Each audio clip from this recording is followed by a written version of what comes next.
Seorang perempuan asal Tiongkok bernama Wang Xiao yang baru berusia 24 tahun menderita gagal ginjal tahap akhir. Tanpa transplantasi ginjal, dokter mengatakan kemungkinan hidupnya hanya bertahan 1 tahun. Namun sayangnya tidak ada satupun anggota keluarga yang cocok untuk menjadi donor. Di tengah keputusasaan, seorang teman menyarankannya untuk memasang iklan pernikahan di sebuah kelompok pendukung pasien kanker. Dalam iklan itu ia menulis bahwa dirinya mencari pria sakit parah yang bersedia menikah dengannya dan mendonorkan ginjalnya setelah meninggal.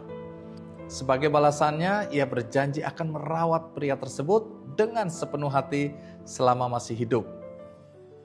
Beberapa hari kemudian, iklan itu mendapat respon dari Yu Jianping, pria berusia 27 tahun yang menderita kanker tulang stadium akhir. Yu memiliki satu kekhawatiran besar. Jika ia meninggal, siapa yang akan menjaga ayahnya? Karena itu, Yu menerima tawaran Wang dengan satu syarat, bahwa setelah dirinya meninggal, Wang harus merawat ayahnya. Pada Juli 2013, tanpa sepengetahuan keluarga masing-masing, mereka mendaftarkan pernikahan mereka secara resmi. Hubungan yang awalnya dimulai dengan perjanjian saling menguntungkan itu perlahan berubah menjadi hubungan penuh kasih sayang yang tulus. Wang menemani Yu menjalani pengobatan kanker, dan sebaliknya Yu juga selalu menemani Wang menjalani cuci darah. Setiap hari Yu memasak sup untuk membantu pemulihan Wang, sementara Wang yang ceria dan optimis perlahan mengembalikan semangat hidup Yu. Demi membantu biaya operasi transplantasi tulang Yu, Wang bahkan mulai membuat dan menjual buket bunga di pinggir jalan. Di setiap rangkaian bunga, Wang menyelipkan kartu kecil berisi kisah perjuangan mereka. Usahanya tersebut menarik banyak donatur yang bersimpati hingga terkumpullah sekitar 500.000 yuan atau sekitar 1 miliar rupiah pada waktu itu, termasuk dari donasi orang-orang yang tersentuh akan cerita mereka.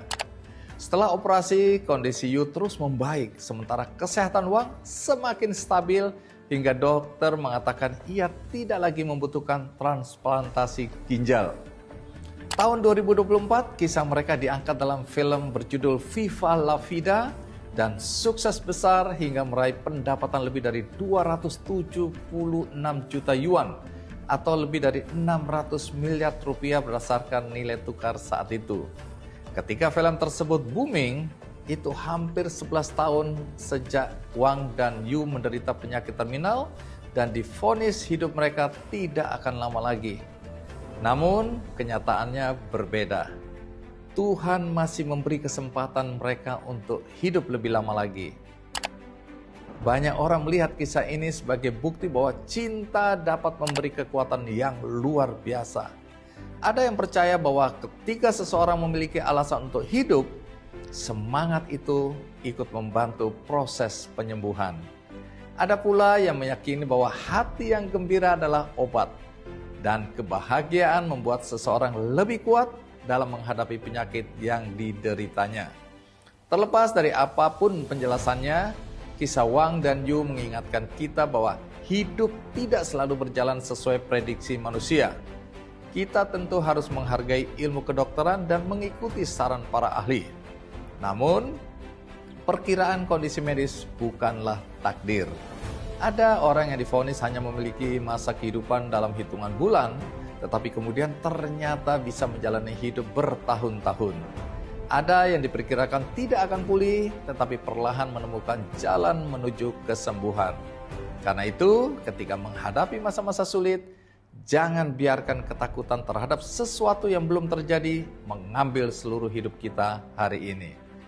Jika hidup memang memiliki batas, selama kita belum mencapai garis akhir, berarti kita belum selesai. Kita tidak pernah benar-benar tahu apa rencana Tuhan dalam hidup kita.